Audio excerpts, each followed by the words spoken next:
बोलीभाषा हे जपण्याचा दिवस, या मानाचा दिवस जपता जपता काही गोष्टी आपल्याला जपायच्या आहेत.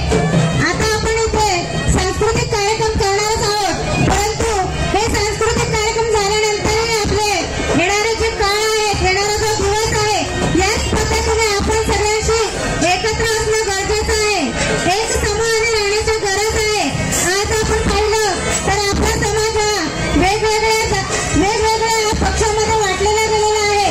तर आजचा दिवस हा कोणत्याही पक्षाचा नसून आज हा सगळ्यांचा हक्काचा दिवस म्हणजे जागतिक आदिवासी दिन म्हणून साजरा केला पाहिजे.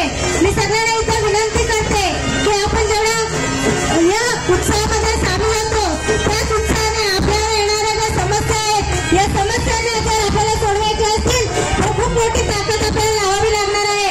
आपल्याला मी तुमच्याशी जास्त वेळ घेत नाही, कारण का कार्यक्रम सुरुवात झालेला आहे आणि ही भाषणाची वेळ नाहीये. परंतु जाता जाता एकच सांगत आहे की कोणती समस्या आदिवासी समाजावर येऊ दे, परंतु आदिवासी समाजाने एकत्र येऊन लढा दिला तर कोणती समस्या आपण सहज सोडू शकते. आणि मला एवढंच सांगायचं आहे की पालघर जिल्ह्यामध्ये आपल्या सर्व आदिवासी बांधवांना की 5वी आणि 6वी अनुसूची आपल्याला लागू करायची आहे.